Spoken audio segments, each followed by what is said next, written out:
Salam sejahtera, terima kasih karena bersama dengan saya di Nazlin Unity Channel. Kita dikejutkan dengan satu paparan di Facebook oleh salah seorang yang seringkali membuat ulasan dan juga posting di Facebook, dan seakan-akan beliau ini ialah penyokong tegar Rafizi Ramli, Ustaz Al-Asri. Saya pun kurang mengenali beliau, tetapi sejak akhir belakangan ini saya mengikuti konten dan juga posting-posting beliau berkaitan dengan PKR dan politik Malaysia.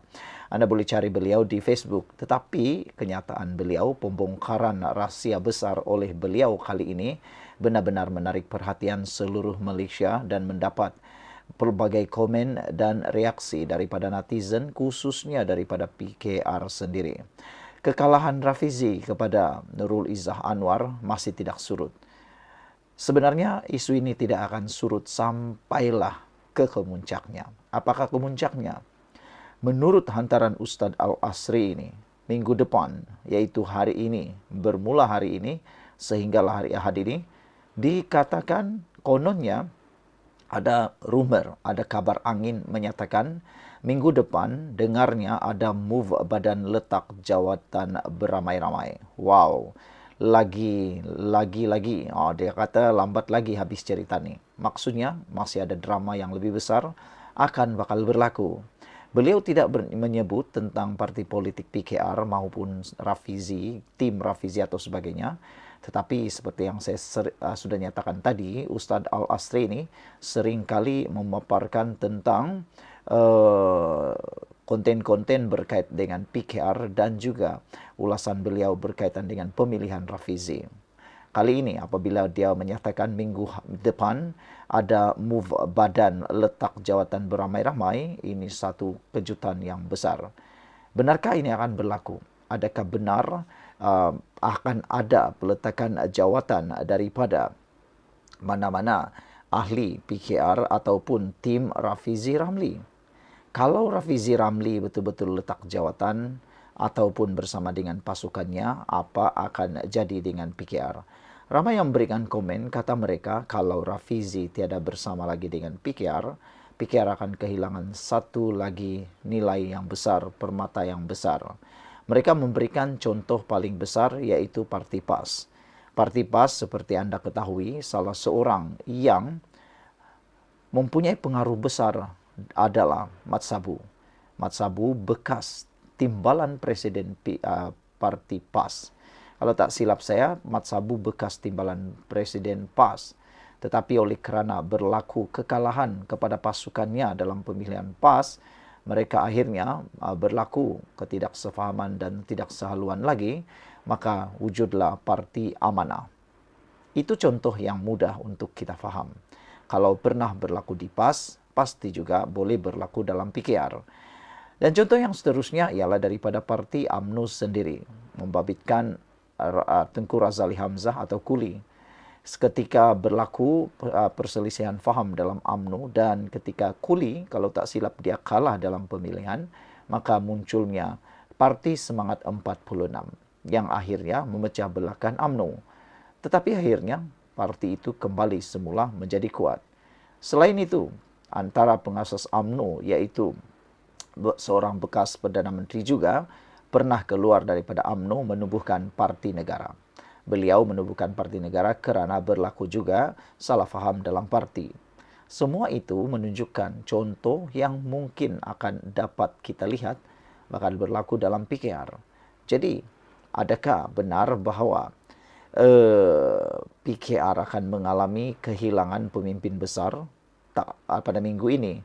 Adakah akan berlaku letak jawatan beramai-ramai pada minggu ini, membabitkan nama-nama besar seperti Rafizi Ramli dan juga dalam kemnya yaitu Nik Nazmi? Adakah beliau juga akan letak jawatan? Dan selain itu ada lagi Akmal Nasir, kalau tak silap Akmal Nasir juga ialah tim pasukan kepada Rafizi Ramli. Adakah dengan kekalahan Rafizi maka beliau akan letak jawatan menteri dan seterusnya keluar daripada PKR bersama dengan segerombolan tim pasukannya? Kita nantikan bak kata Ustadz Al-Asri, lambat lagi habis cerita ini. Apa pula pendapat kamu? Tinggalkan komen. Salam sejahtera, terima kasih karena bersama dengan saya di Nazilin Unity Channel. Kecewa selepas berjuang itu lumrah, tenang dan bangkit semula. Rais Husin, pujuk Rafizi. Adakah pujukan ini mampu memulihkan semula kesakitan hati Rafizi? Adakah ini dapat memujuk semula untuk Rafizi bangkit dan berjuang semula bersama PKR? Datuk Seri Rafizi Ramli perlu cekal dalam perjuangan membela rakyat dan negara. Meskipun berdepan rasa kecewa dalam arena politik, Ahli Parti Keadilan PKR Datuk Rais Husin Muhammad Arif menasihatkan bekas timbalan Presiden PKR itu agar berehat seketika dan bangkit semula dengan iltizam yang lebih kuat. Saya faham perasaan dan kekecewaan yang Anda alami, namun itu adalah sesuatu yang lumrah bagi setiap insan. Saya sendiri memahaminya jika sudah menghabiskan 27 tahun usia dewasa saya untuk parti dengan mengorbankan hampir segalanya, katanya kepada Esro Awani. Nasihat Rais kepada Menteri Ekonomi itu adalah untuk mengingati bahawa misi yang digalas adalah lebih besar daripada perjuangan peribadi. Harapan Rais adalah agar Rafizi sedar bahawa beliau mempunyai nilai ketokohan yang tidak boleh dipersiakan. Maka kekecewaan itu jangan dipendam terlalu lama. Ambillah masa untuk bertenang, tetapi kembalilah dengan lebih kuat, lebih tajam dan lebih baik untuk meneruskan perjuangan suci demi Malaysia yang lebih baik untuk semua. Itulah hakikat sebenar DNA Anda, katanya. Pengasas IMIR Research itu turut menyatakan keyakinan terhadap Rafizi untuk melakukan perkara yang tepat demi kepentingan parti, negara dan rakyat. Pada 7 Oktober 2022, bekas ahli Majlis Pimpinan Tertinggi yang juga pengasas bersama Parti Pribumi Bersatu Malaysia itu mengumumkan keluar dari parti berkenaan dan secara rasmi menyertai PKR 6 hari kemudian. Terdahulu Rafizi tewas dalam pemilihan parti kepada Nurul Izzah Anwar bagi jawatan timbalan Presiden PKR. Keputusan itu diumumkan pada Jumaat oleh Jawatan Kuasa Pemilihan Pusat Datuk Dr. Sri Dr. Zaliha Mustafa selepas Presiden PKR yang juga Perdana Menteri Datuk Seri Anwar Ibrahim merasmikan Kongres Nasional Keadilan. Nurul Izzah yang merupakan bekas ahli Palion Permatang Pau memperoleh 9,803 undi, menewaskan Rafizi yang meraih 3,866 undi. Namun demikian, ada netizen yang mula mempersoalkan bilangan-bilangan undi ini. Mereka bertanya, kenapa bilangan undi yang diterima oleh Nurul Izzah Anwar dan Rafizi tidak bersama dengan jumlah keseluruhan yang layak mengundi. Sehingga ada netizen ataupun ahli pemerhati politik, pengikut politik yang bertanya, kemana perginya bilangan undi yang lain? Belum ada laporan-laporan yang diterima, undi rosakkah, undi dibuangkah, undi tak diterinakah dan sebagainya, katanya. Ini menjurus kepada satu persoalan, adakah keputusan itu adalah keputusan yang telus ataupun adakah keputusan itu akan ditarik balik. Sekian dulu untuk kali ini. Jangan lupa tinggalkan komen Anda. Apakah langkah Rafizi yang seterusnya? Jumpa lagi. Bye-bye. Salam sejahtera. Terima kasih kerana bersama dengan saya. Ini dia cabaran terbesar untuk timbalan Presiden PKR. Ada yang mula mencongak dan cuba menyatakan, adakah Nurul Izzah Anwar akan letak jawatan dalam masa terdekat gara-gara kekangan kerja ataupun bebanan kerja cabaran yang sangat besar. Ada yang cuba mengejek. Mereka kata Nurul Izzah letak jawatan. Masih ingat lagi ketika Anwar Ibrahim diangkat menjadi Perdana Menteri. Perikatan Nasional menjangkakan Anwar Ibrahim akan tumbang selepas 1 bulan. Ada yang menyatakan tidak akan sampai 1 bulan. Tetapi nampaknya Anwar Ibrahim sudah jadi Perdana Menteri menghampiri 3 tahun. Mereka kata tumbang di tengah jalan, tapi tak tumbang-tumbang juga. Bak Anwar Ibrahim, sekarang ini Nurul Izzah juga diejek seperti itu. Mereka kata Nurul Izzah mungkin akan menjadi timbalan Presiden PKR yang paling pendek tempohnya. Tetapi semua itu ditutup ataupun telah pun ditepis dengan baik oleh para penyokong Nurul Izzah. Mereka kata, jangankan jadi timbalan presiden, menjadi presiden pun Nurul Izzah boleh. Ini karena sudah terbukti di saat getir Anwar Ibrahim di penjara maupun di saat getir Nurul Izzah dikecam habis-habisan, kalah di parlimen, beliau tetap berdiri tegak tanpa undur diri. Beliau tidak akan pernah luntur semangat, kata para pengikut penyokong Nurul Izzah. Jadi dakwaan Nurul Izzah kononnya akan letak jawatan, itu semua adalah naratif bohong semata-mata. Ini dia cabaran terbaru atau terbesar untuk timbalan Presiden Nurul Izzah.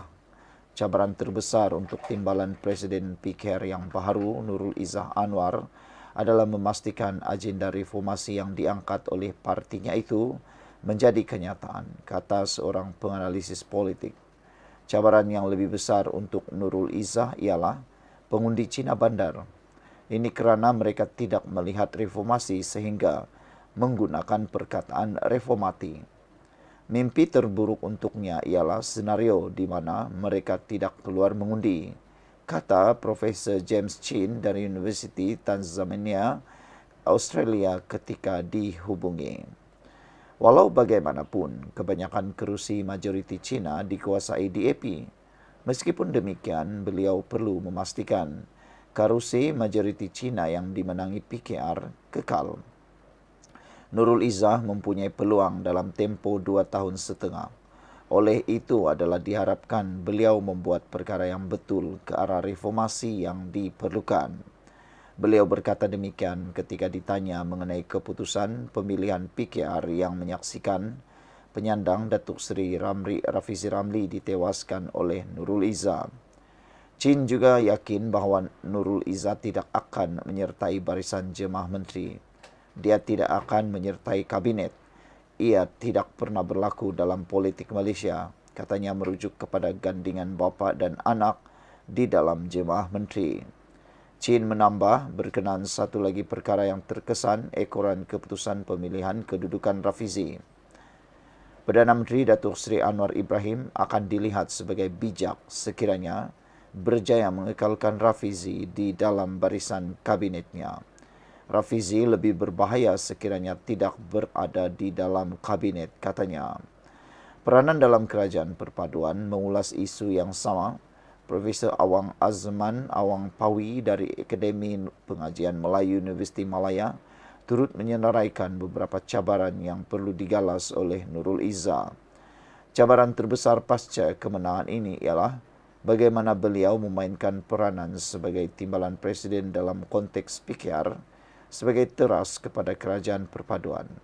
Nurul Izzah harus memastikan PKR kekal sebagai tulang belakang kerajaan tanpa mencairkan prinsip idealismenya, dalam masa sama tidak mengundang konflik terbuka dengan parti-parti kompeten lain seperti UMNO, DAP atau Amanah.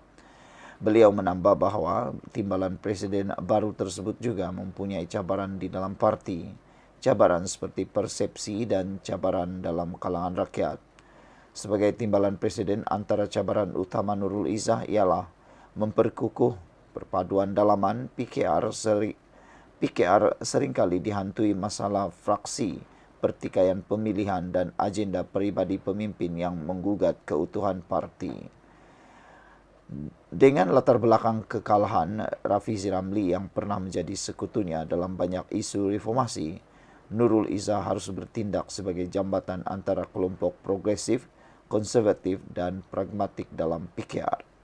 Dalam isu nepotisme, cabaran persepsi merujuk kepada persepsi nepotisme. Kemenangan beliau juga mengundang persoalan berkenaan dinastik politik atau politik berasaskan keluarga.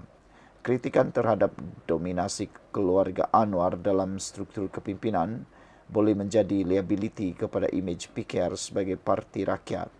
Oleh itu, Nurul Izzah perlu mengemudi naratif ini dengan berhati-hati, memperkukuh integriti peribadi dan pencapaiannya sendiri, bukannya bergantung pada bayang-bayang bapanya sebagai Perdana Menteri.